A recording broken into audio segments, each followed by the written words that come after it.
Bismillahirrahmanirrahim. Alhamdulillah wa salatu wa salam ala khatamil anbiya wal mursalin Muhammad sallallahu alayhi wa sallam wa ala alihi wa sahbihi wa ba'd. Au nom d'Allah, le tout miséricordieux, le très miséricordieux, louange à Dieu, paix et salut sur le sceau des prophètes Muhammad sallallahu alayhi wa sallam, sur les membres de sa famille et sur ses illustres compagnons. Fidèles téléspectateurs de DBS et de l'émission Al Bayan, bienvenue. Si vous venez de nous rejoindre, c'est Al Bayan, votre émission de culture islamique. Je rappelle que Al Bayan, c'est tous les vendredis à partir de 21h30 sur DBS, rediffusion les samedis à partir de 12h. Au menu ce soir, nous allons nous entretenir sur les examens académiques de fin d'année, car comme vous le savez, nous sommes à l'approche des examens de fin d'année. Et pour réfléchir par rapport aux préparatifs de ces examens, j'ai deux invités sur ce plateau. Il y a à ma droite le frère Fampeo Amadou, qui est censeur au lycée bilingue de Nebel et principal du collège polyvalent islamique de Douala. Et il est enseignant en mathématiques. Professeur, assalamu alaikum wa rahmatullahi wa barakatuh. Assalamu alaikum wa rahmatullahi wa barakatuh. Alaikum salam wa rahmatullahi wa barakatuh. Merci d'être sur le plateau de Al Bayan ce soir.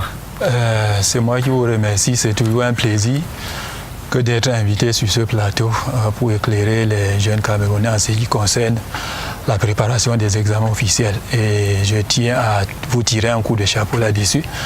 Je profite aussi de l'occasion pour saluer tous les téléspectateurs de DBS Télévision. À ma droite, c'est une sœur, c'est la sœur Raimatou Sikebe, qui est étudiante à l'université de Douala. Assalamu alaikum wa rahmatullahi wa barakatuh. Alaikum salam.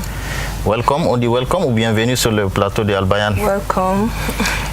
C'est un plaisir d'avoir une dame sur le plateau de Al Bayan. I'm very grateful. I instead thank you for inviting me to come and tell the world about how to prepare the exams, the public exam in general. Inch'Allah.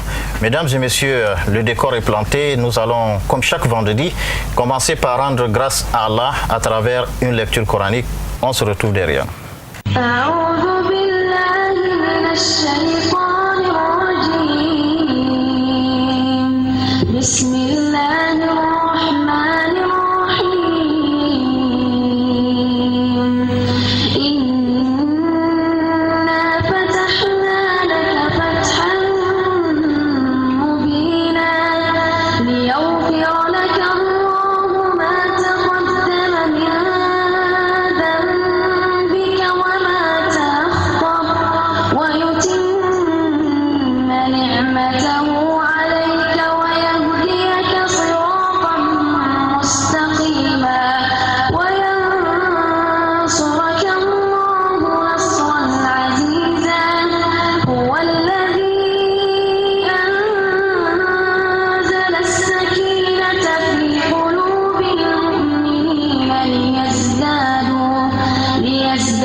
Pompeo Amadou, comme je le disais tantôt, bientôt ce sera la vague des examens et les préparatifs vont bon train. Alors je vous pose la question en tant qu'enseignant, alors que représentent les examens dans la vie, je sais pas, d'un élève ou bien, je sais pas, d'un étudiant? Au nom d'Allah, le clément, le miséricordieux, paix et bénédiction sur le prophète Mohammed, une fois de plus, paix et bénédiction sur tous ceux qui nous suivent actuellement. Bon, revenons à votre question.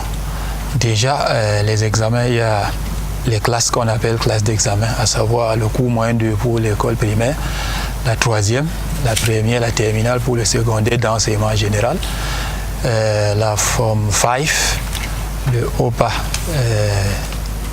6 pour la section anglophone. Vous savez que le Cameroun est bilingue. Bon, l'examen, en fait, c'est une composition qui sanctionne en fait la fin d'année scolaire d'un élève qui se trouve dans une classe d'examen.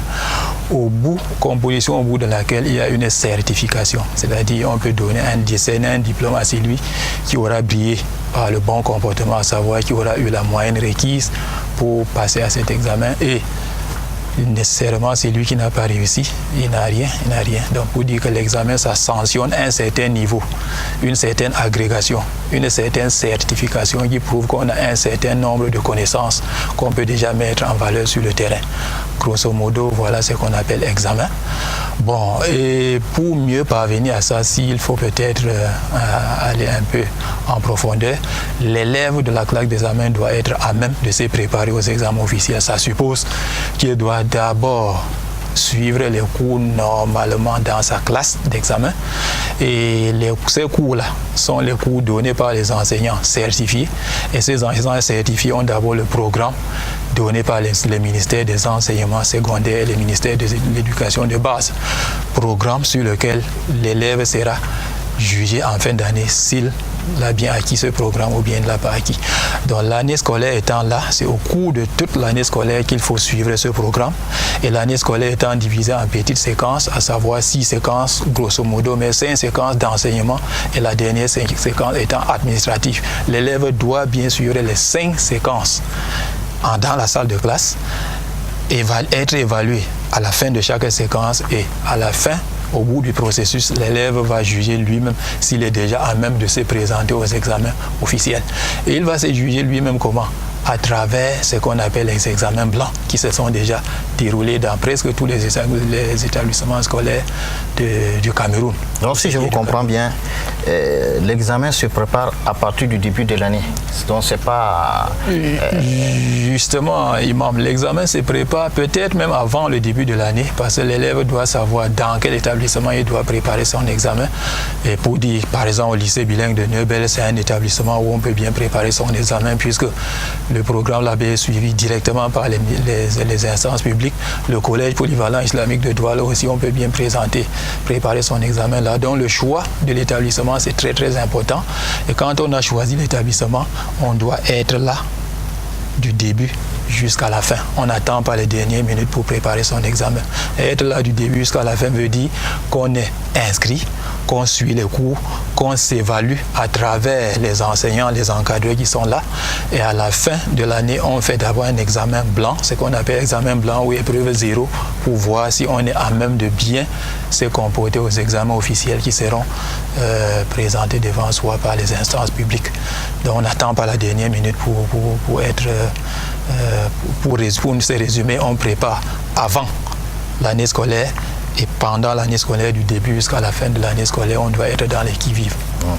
Alors, je reviens à vous, la sœur Raimatou, vous qui êtes étudiante à l'université de Douala. Donc, ça suppose que vous avez traversé des étapes. Alors, comment est-ce que aviez-vous vécu, n'est-ce pas, ces périodes d'examen? Yeah, Iman, thank you for giving me the opportunity to speak once more.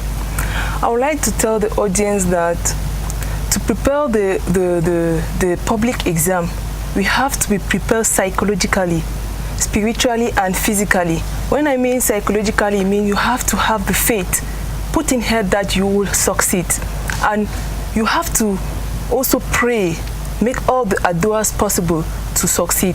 And when I talk about the physical preparation, you have to be neat. You know, when somebody is fresh, the person, even the brain and the mind is fresh. So that should be the important things. Also, when I talk about the spiritual or the psychological preparation, when we talk about the spiritual preparation, as I say, we invoke Allah. Then, when I talk about the psychological preparation, we mean what you think. You have to prepare with your work from the beginning of the year. Thank you. Alors, professeur Fompeo Amadou, alors l'examen c'est une question de responsabilité. Alors, je voudrais que vous citiez les rôles de chacun face à ses responsabilités. D'abord, commençons par les parents. Quel est le rôle des parents vis-à-vis de leurs enfants, n'est-ce pas, à cette période précise? Bon, justement, les responsabilités sont partagées. Il y a les parents, il y a les instances publiques, à savoir les enseignants et l'État. Bon, il y a de l'autre côté les candidats eux-mêmes. Les candidats eux-mêmes à ça, les élèves, les candidats, comme vous le dites bien sûr. Bon, pour commencer, le parent doit commencer avant même le début de l'année par choisir un bon établissement pour son élève, pour son candidat, pour son futur candidat. Parce qu'il y a les établissements où on commence au premier trimestre, on vient fermer, parfois on dit qu'on ne paye pas, on n'a pas les papiers. C'est pour ça que je parle vraiment du bon établissement. Tous les lycées, tous les établissements publics sont des bons établissements, tous les laïcs, tous les confessionnels qui ont leur papier, il faut commencer par là. Bon, après, quand le parent a fait ça, il doit vraiment agir, de mettre tout le paquet, tout ce qu'on a donné dans l'établissement comme liste de fournitures. Et c'est là où beaucoup de bas blessent. Les parents disent qu'il n'y a pas les moyens, il n'y a pas ceci. Mais on voit bien des parents qui boivent, qui passent le temps à boire dans les bars, ils jouent à je ne sais quoi, mais ils n'achètent pas les livres, les fournitures aux enfants. Donc, le parent doit donner tout ce dont l'enfant a besoin. Pour commencer, c'est les fournitures scolaires. Et surveiller l'enfant, surveiller chaque fois qu'il revient de l'école, il surveille vraiment s'il a été à l'école. Tout ça passe par au moins ouvrir le cahier et voir si l'enfant a au moins pris les cours. Regarder la date, si c'est exactement la date du jour.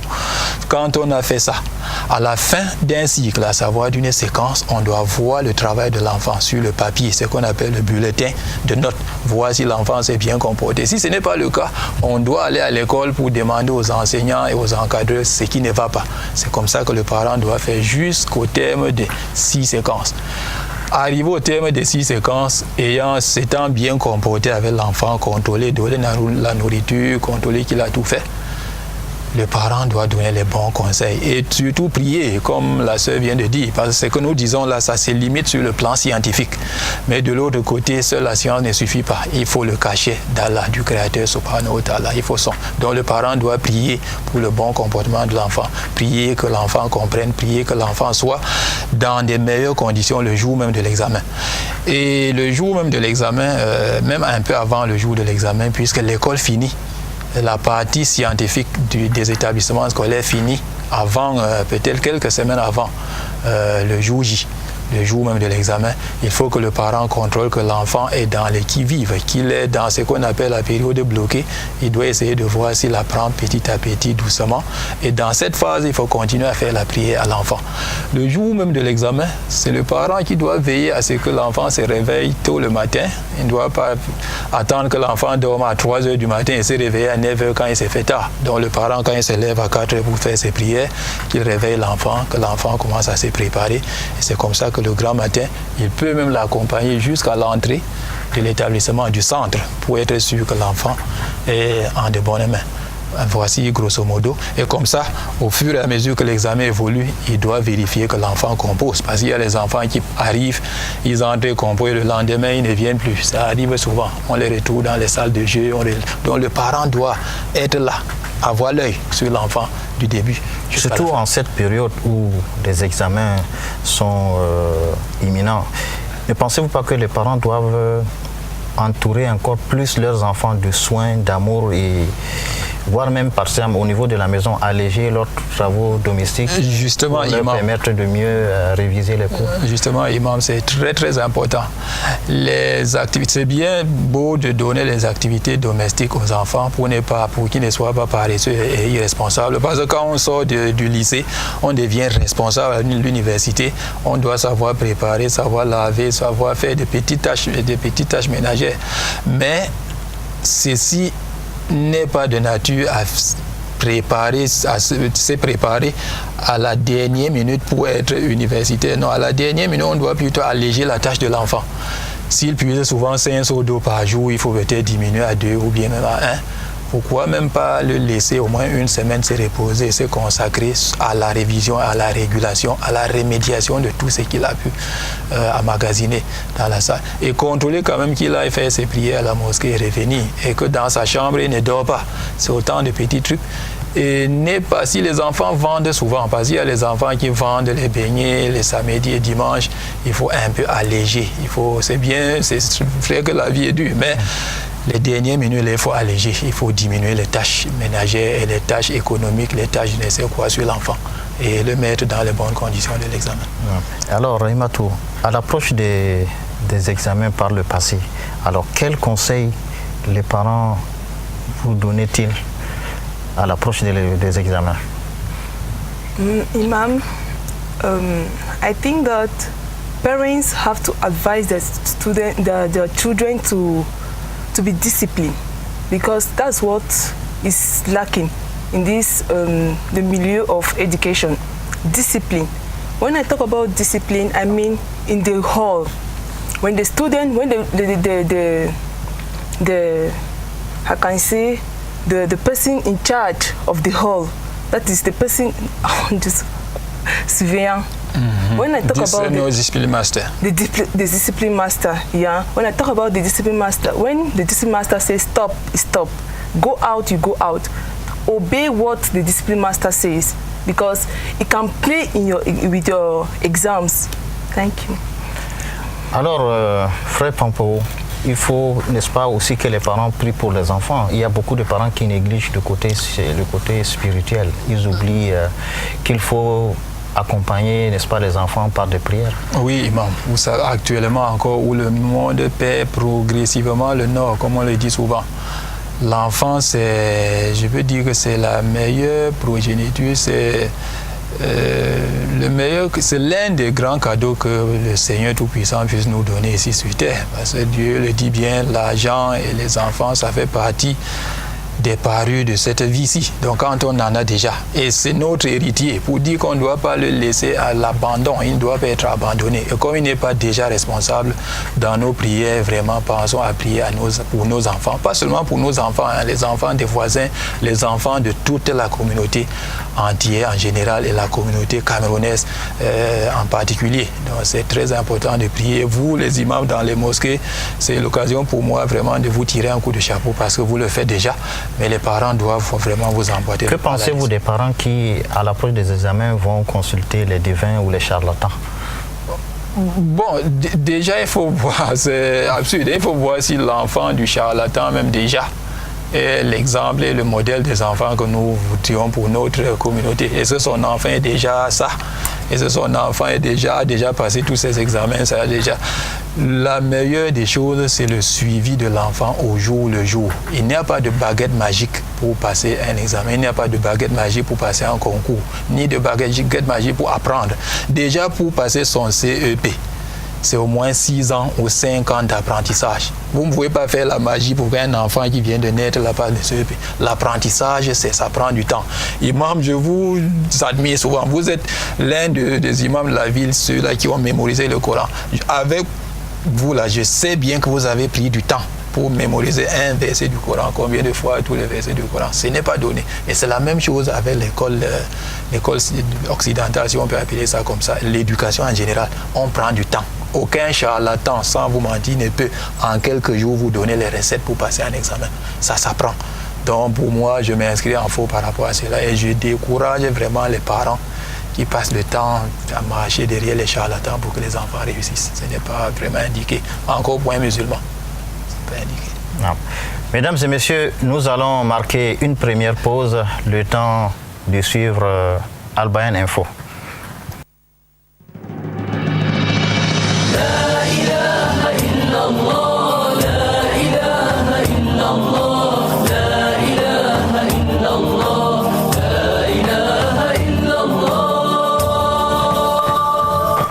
Dans le cadre de Al Bayan Info, ce soir, nous avons préparé un reportage, c'est des conseils par rapport à l'usage du téléphone portable pour ceux qui sont musulmans. Suivez le reportage et on se retrouve derrière pour commenter avec nos invités.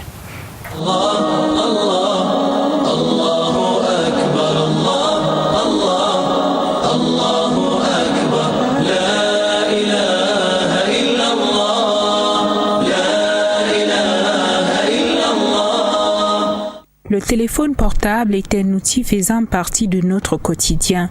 Pour bon nombre d'entre nous, il est même indispensable. Il nous a donc paru utile d'évoquer certains conseils relatifs à son utilisation au quotidien islamiquement parlant. De nos jours, il est regrettable de constater le nombre de frères et sœurs qui n'éteignent pas leur téléphone à la mosquée ou qui ne le mettent pas en silencieux. Cela ne coûte rien, mais bon nombre d'entre nous ne se donnent pas la peine de le faire. Lorsque les téléphones restent allumés et sonnent, cela dérange ceux qui prient et les déconcentre dans leur prière. Éteindre son téléphone ou le mettre en silencieux participe donc au bon comportement car nous prenons soin de ne pas déranger nos frères en prière, qui plus est lorsque la sonnerie est une musique. Cependant, il peut arriver à tout un chacun d'oublier d'éteindre son téléphone, auquel cas il ne faut pas blâmer la personne concernée. Nous avons pu remarquer maintes fois que lorsqu'un de nos frères oublie d'éteindre son téléphone, il se fait désavouer ou regarder méchamment par les autres. Pourquoi être aussi intransigeant alors que notre noble prophète alayhi salatu wassalam nous a dicté la douceur et la compassion? Rappelons-nous à ce titre du comportement exemplaire qu'a eu le messager d'Allah alayhi salatu wassalam à l'égard de ce bédouin qui urinait à la mosquée. En effet, dans le recueil authentique d'Al-Bukhari, Abu Huraira, qu'Allah l'agrée a dit, je cite, « Un bédouin se leva et urina dans la mosquée. Les gens s'en prirent à lui et le prophète alayhi salatu wassalam leur a dit, je cite, « Laissez-le et versez un seau d'eau sur son urine. Vous avez été suscité pour rendre les choses faciles et non pour les rendre difficiles. » Fin de citation. Le messager d'Allah alayhi salatu wassalam a fait preuve de compassion et de douceur envers ces bédouins qui urinaient au sein même de la mosquée. Nous permettrons-nous de réprimander un de nos frères alors qu'il a oublié d'éteindre son téléphone? N'est-il jamais arrivé à aucun d'entre nous d'oublier quelque chose? Tâchons de trouver des excuses à nos frères, de ne pas les blâmer et de penser à éteindre nos téléphones au sein des mosquées, Inch'Allah. La ilaha illallah, Muhammad Rasulullah. Le téléphone portable représente un moyen de communiquer facilement avec des hommes et des femmes. Cela peut ainsi mener à des conversations amoureuses illicites. En effet, bon nombre de jeunes se servent du téléphone afin d'entretenir une relation amoureuse. Le portable représente un danger dans les relations entre les frères et les sœurs car ils finissent par se parler continuellement en oubliant ou en faisant abstraction du fait qu'Allah les voit. Il convient donc de nous tenir à l'écart de ce danger car il nous éloigne de ce qui est licite et nous approche de l'illicite. De plus, ces personnes devraient prendre conscience que ces moyens interdits sont la principale cause de leur désarroi et de leur mal-être. De même, il serait préférable à ses frères et sœurs de délaisser ces conversations illicites pour Allah car, je cite, « Quiconque délaisse une chose pour Allah, Allah la lui remplace par quelque chose de meilleur. » Fin de citation. Les conversations amoureuses en dehors du mariage sont donc à bannir et le téléphone en est le biais principal. Muhammad ibn Ibrahim al-Hammad souligne, je cite, qu'il est donc du devoir des sages de faire attention à ce danger qui a grandement facilité les discussions amoureuses. Fin de citation.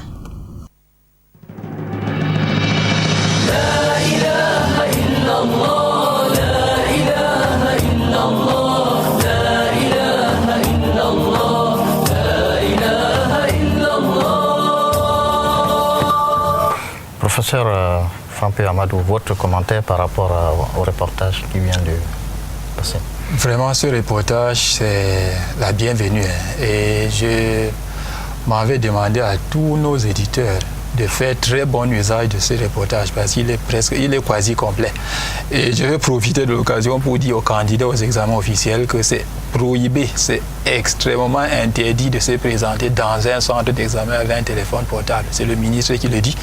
Et si on vous attrape dans un centre d'examen avec un téléphone portable, vous pourrez même le risque d'être poursuivi judiciairement. Mais il faut faire attention. Le téléphone portable, ça... On peut tricher à travers le téléphone, on peut tout faire à travers le téléphone. Donc, candidat, je vous en prie, laissez le téléphone à la maison. Mais pour nous autres qui sommes déjà adultes, je demanderais vraiment qu'on suive ce conseil-là. Et vous qui êtes éducateur, que direz-vous par rapport à l'usage du téléphone aujourd'hui dans la société? Bon, l'usage du téléphone, le téléphone, ça fait partie de la modernité du monde qui évolue. C'est déjà une très bonne chose parce que ça facilite beaucoup de choses. Mais l'usage n'est pas toujours très... Pour dire, nous devons continuer à éduquer. Comme votre reporter a dit, nous devons continuer à éduquer les gens patiemment, vraiment patiemment. Il faut continuer à éduquer. Déjà dans les salles de classe, dans tous les établissements scolaires du Cameroun, c'est interdit même de venir avec les portables. Mais les enfants continuent à le faire et c'est les parents qui achètent ces portables. Quand nous attrapons, bon, on essaie de ménager la chèvre et le chou. On entend les parents, on essaie de voir. Donc il y a beaucoup de patience, il faut beaucoup patienter. Et les gens qui les utilisent doivent comprendre qu'on ne doit pas utiliser quelque chose et gêner l'entourage avec. Qu'on utilise, qu'on se serve bien de ça, mais qu'on ne gêne pas l'entourage. Surtout pour un musulman doit être utile pour son entourage, mais ne doit pas gêner l'entourage. C'est ce que moi je peux... Raymond, what do you say about the report? Yeah, talking about the report, I believe that majority of the youth nowadays, they use telephone for WhatsApp, Facebook, and the rest. Otherwise, net in the phone can be used for research. We have a lot of things to do. We can do research in a lot of things nowadays. But some people are using it badly. Yeah, they use it badly because there is time for everything. You can't use your phone in a mosque. You can't use your phone in a class. You can use your phone while at home. Especially when they give an assignment, you don't understand, you go to your phone, you type Google and you make your research, you get the answer. So that's the best way to use a phone. La suite de notre entretien.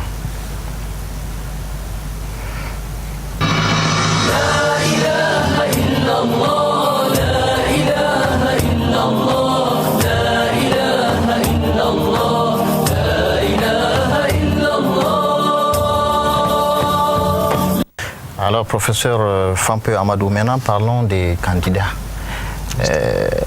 Qu'est-ce que, à l'approche des examens, alors qu'est-ce qu'il est conseillé ou bien qu'est-ce qu'il est demandé? Comment est-ce que les candidats doivent se comporter en général? Bon, déjà à l'approche des examens, à pareil moment par exemple, dans les établissements scolaires, il y a encore des révisions, des régulations. Bon, ça c'est des termes techniques, des remédiations qui se font. Et force est de constater que certains parents gardent déjà leurs enfants à la maison. Si ces pratiques-là n'étaient pas nécessaires, les pédagogues n'allaient pas les organiser. Donc c'est pour moi l'occasion de demander aux élèves qu'à partir du moment où on n'a pas encore arrêté officiellement les cours de révision, ce n'est pas pour rien que les enseignants y sont. Et quand c'est complètement arrêté, et ceci c'est généralement à moins une semaine, 10 jours de la... Le candidat doit revenir en soi, qu'il soit en petit groupe ou bien qu'il soit seul, qu'il continue à réviser. C'est un peu comme le match de football. On ne peut jamais arrêter l'entraînement et dire que le match c'est dans 10 jours et on rentre s'asseoir. Non, non. On continue à réviser petit à petit en revenant sur des petits points d'ombre qu'on avait sans revenir sur des choses extrêmement compliquées à moins de 2 jours pour être découragé. Ce n'est pas bien. Et ceci étant à moins peut-être 2 ou 1 jour, le candidat doit aller dans son centre. Parce qu'il y a les élèves, les candidats qui ne composent pas dans leur établissement scolaire même. Ils doivent aller au centre, voir si leurs noms sont affichés, vérifier s'ils ont même déjà le récépissé qu'on remet dans les établissements et la carte scolaire signée de leur chef d'établissement. Ils doivent avoir tous ces papiers-là. Ça, ce sont les papiers officiels.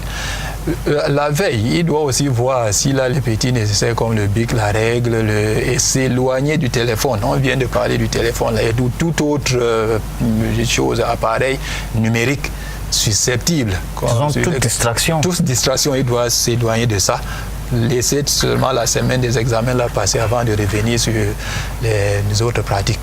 Et la veille de l'examen, on ne doit pas trop lire, on doit jeter quelques coups d'œil, dormir tôt, comme le prophète Mohammed sallallahu alayhi wa sallam demandait à tout musulman de dormir tôt, se réveiller un peu, pas se réveiller trop tôt pour l'élève, il peut se réveiller peut-être à 4h, 4h30 pour jeter quelques coups d'œil, se laver. La veille même, il doit apprêter tout ce dont il a besoin pour le lendemain. Ce n'est pas le matin qu'on doit prendre ceci ou prendre l'autre au risque d'oublier.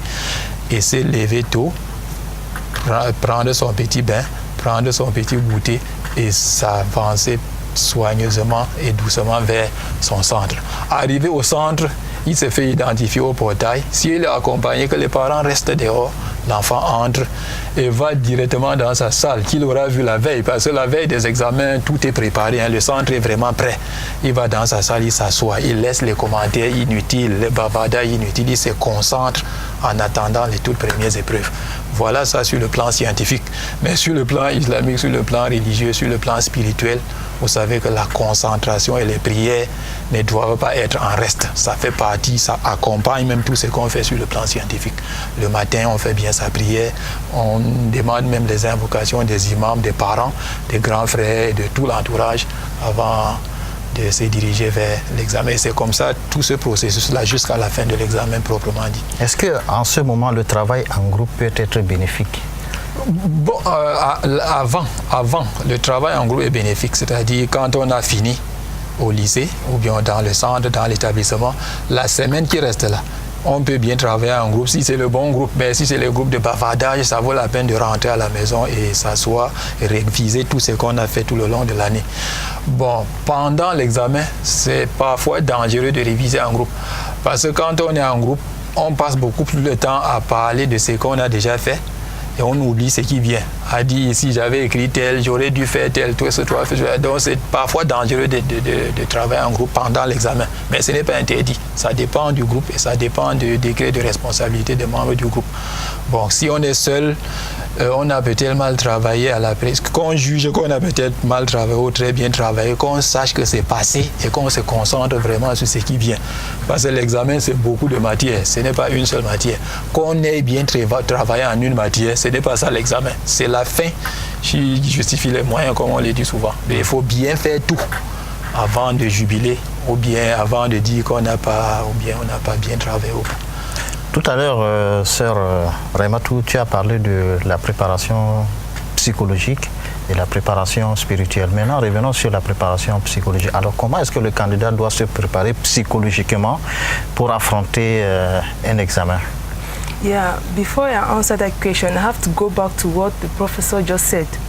He said something concerning going to school at this period of time. This last period is very important. Some parents keep their children at home for work.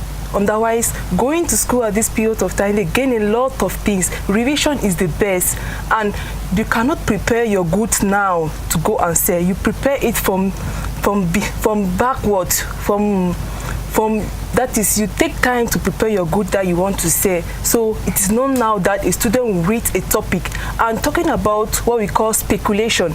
Speculation is, students nowadays, they use it, speco. When your speco bounce, that's all in the whole. You don't have to speculate. You have to read all the syllable. That is very important. And I'll come back to the question, as you said, preparing psychologically. You have to keep away stress. Don't stress in the whole. You have to put in mind that I will have it, I will succeed. So while going to the exam, have confidence in you. You have to have full confidence while writing your exam. And also, don't believe that you don't know, because you have been in that school. It's not that day that you prepared your exam. You have prepared the exam for years. If you're in Form 5, you prepare the exam for 4 years. If you're in opposite, you prepare the exam for 6 years. So you have to be prepared. And that's all. Okay. Alors, professeur, on parlait de la préparation psychologique. Alors, oui, comment est-ce que le candidat doit surmonter le stress, par exemple? Bon, surmonter le stress, déjà il faut éviter d'y arriver. Parce que les diététiciens, bon, ils parlent déjà de nourriture qu'il faut consommer, de la manière dont il faut vraiment éviter. Mais quand ça arrive, il faut vraiment être concentré et comprendre que l'examen, ce n'est pas une fin en soi. Il faut mettre ça en tête que ce n'est pas une fin en soi. Il y a deux résultats, on peut passer ou bien on peut échouer. Si on passe, ce n'est pas parce qu'on est trop fort, c'est Allah qui a voulu. Et si on échoue, ce n'est pas parce qu'on est faible, c'est vraiment Allah qui a voulu. Éviter de se culpabiliser. C'est pour ça qu'il faut bien préparer son année scolaire pour éviter le stress. On est souvent stressé quand on se reproche quelque chose. Il faut éviter de se reprocher quelque chose. Quand on a bien préparé son année scolaire, même le stress, on ne peut. Mais que quand ça arrive, qu'on soit concentré, qu'on ait une bonne intention et qu'on comprenne que ce n'est pas une fin en soi. Qu'on soit comme la sœur vient de le dire, qu'on se dise qu'on va passer. Mais si on ne passe pas, ce n'est pas vraiment une fin en soi. Bon, il y a ceux qui disent, il y a tellement de solutions, il y a ceux qui disent qu'il faut essayer de fixer. Bon, ce n'est pas trop scientifique. Essayer de fixer deux rails, voir comment ça va jusqu'à... Bon, tout ça, ça fait partie. One of the main cause of stress is late coming. Oui. If a student comes late, that's obvious, he would be stressful. Justement, c'est ce que je dis, qu'il faut éviter de se reprocher quelque chose. Quand on arrive peut-être à 8 heures, et on commence à dire va vite, il reste 10 minutes, c'est là où ça commence. Et pourtant, si on était là à 7h30, même 7h, on passe s'asseoir à sa place, on est là, on est posé, vraiment on n'aura aucun problème. Bon, nous avons tout à l'heure peut-être omis de dire à l'élève qui est déjà dans la salle, qu'on a bien contrôlé et qui a bien médité sur ce qui va venir, dès qu'on lui donne son épreuve, qu'il ne perde pas le temps. Il a l'épreuve devant soi, qu'il commence à lire l'épreuve comme d'habitude, qu'il ne prenne pas ça comme si c'était une guerre. Il lit l'épreuve posément du début jusqu'à la fin. Quand il a lu, il pointe les questions qui lui semblent très favorables et au moment de commencer à les traiter, il commence par les questions qui sont facile, qui lui semble facile. Et en traitant qu'il écrive lisiblement, avec un bon bic. C'est pour ça qu'il faut acheter, quand je dis bic, c'est même déjà la publicité d'une maison, sans publicité, qu'il achète une bonne pointe à billes pour bien écrire. Et il écrit bien, sans faute. Quand il a fini avec ce qu'il a compris, qu'il ne laisse pas les autres questions en se disant qu'il n'a pas compris. Quand il a bien préparé l'année, les questions là, parce qu'on compose toujours au niveau de l'élève moyen, les questions là, il a toujours quelque chose à dire, qui ne laisse pas les places vides, qu'il écrive quand même quelque chose en bon français ou bien en bon anglais, ayant bien médité. Quand on dit que c'est fini, qu'il arrête, qu'il ne commence pas à faire vite pour encore gâter ce qu'il a fait. Si on dit qu'il reste 1 minute, qu'il lise ce qu'il a écrit sans se précipiter. C'est ça qui crée parfois les stress. Il est sûr qu'il a bien écrit ce qu'il a trouvé. Parfois, la première réponse est la bonne.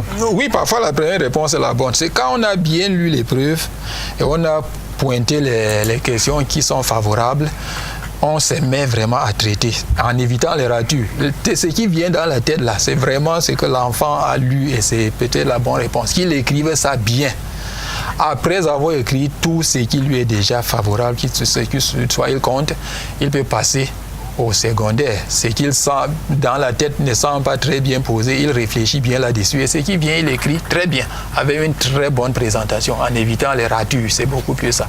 Qu'il écrive d'abord bien son nom sur la partie réservée pour ça.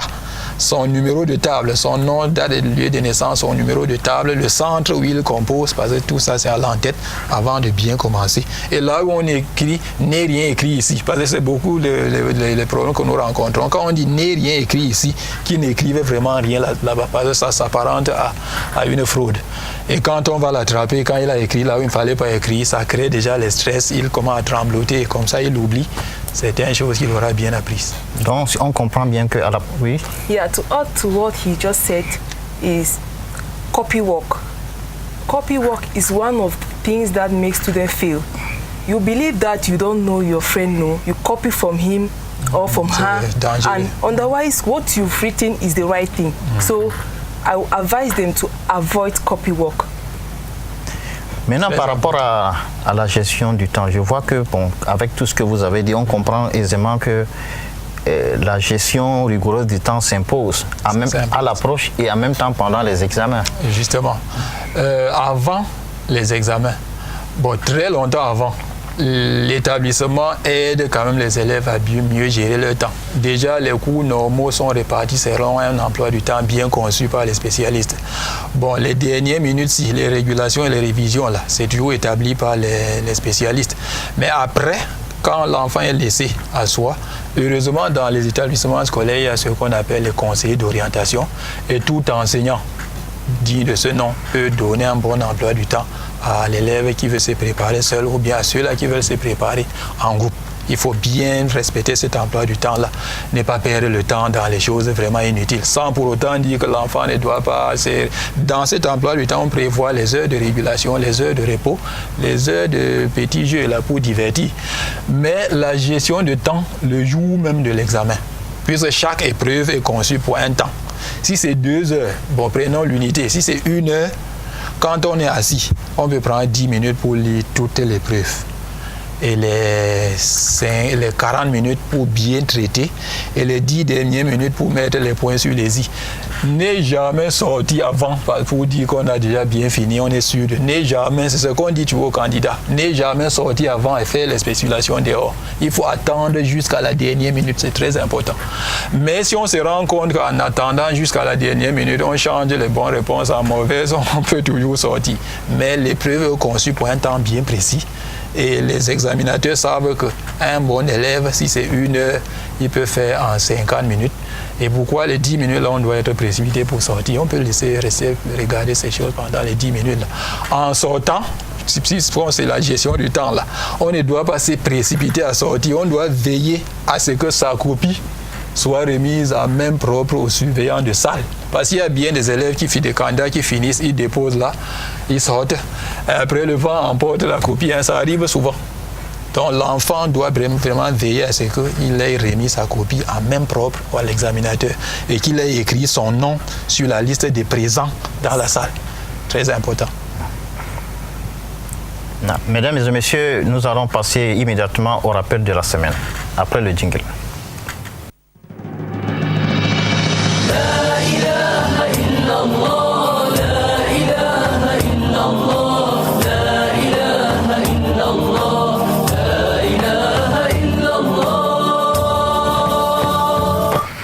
Adorateurs d'Allah, par ce temps, beaucoup de familles ont vu leur rythme de vie changer à cause de l'imminence des examens de fin d'année. À l'approche des examens, les élèves deviennent plus studieux. Ils sacrifient volontiers les distractions, les jeux, les loisirs au profit des révisions et des séances d'exercices collectifs et individuels.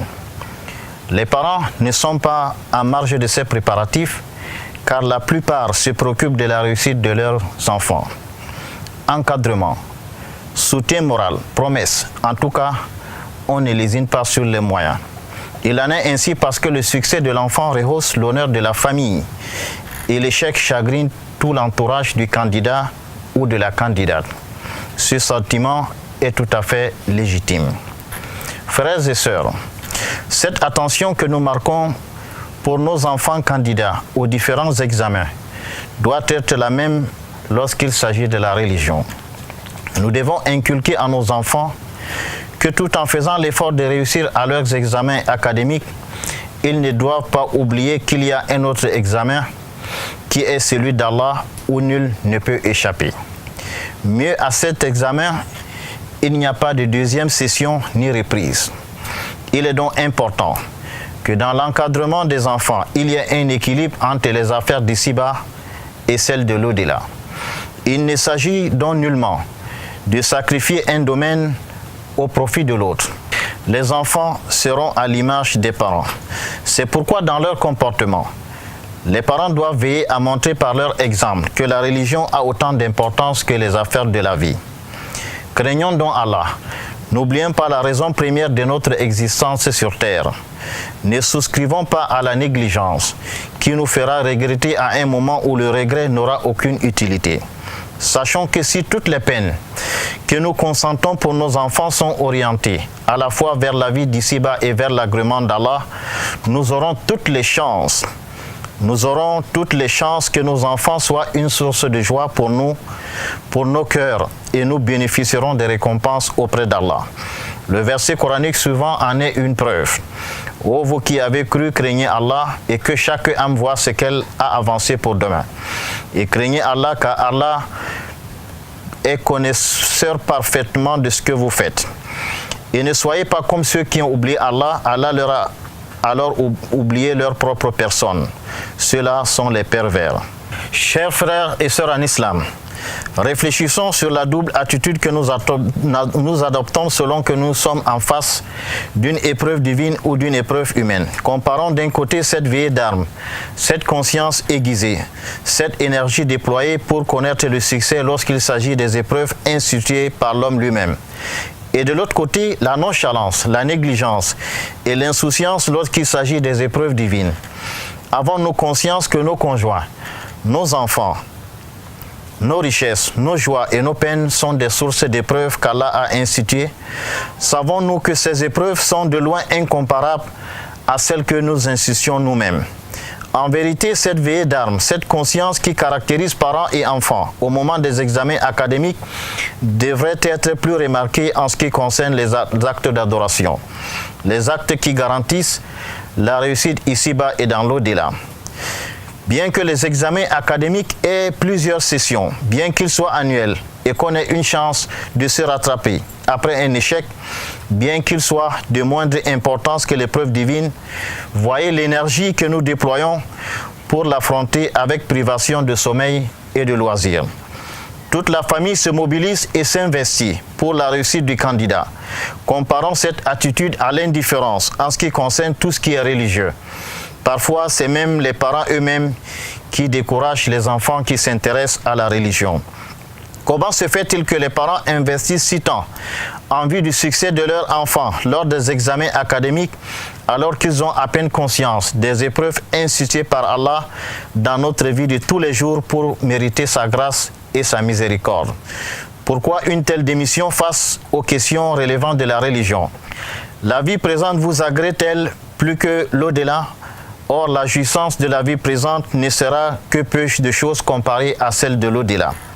Chers frères et sœurs en islam, le risque est encouru en négligeant l'éducation religieuse des enfants et en ne cultivant en eux que la course pour le matériel et la lutte pour les questions exclusivement liées à la vie d'ici-bas est énorme.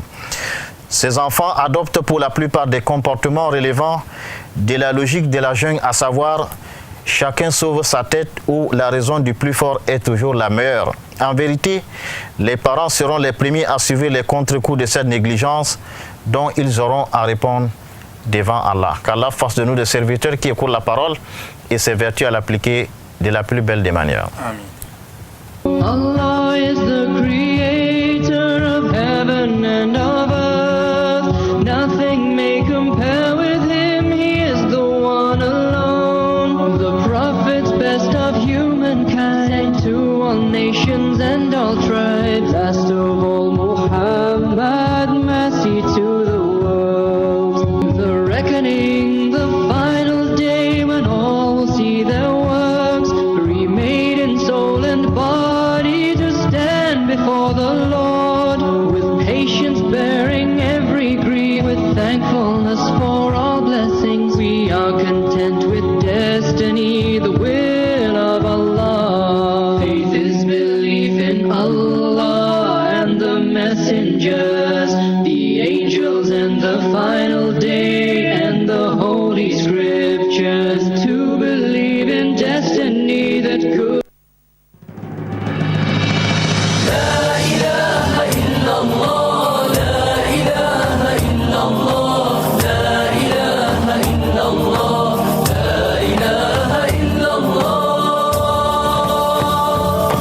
Retour sur le plateau de Al-Bayan avec mes deux invités.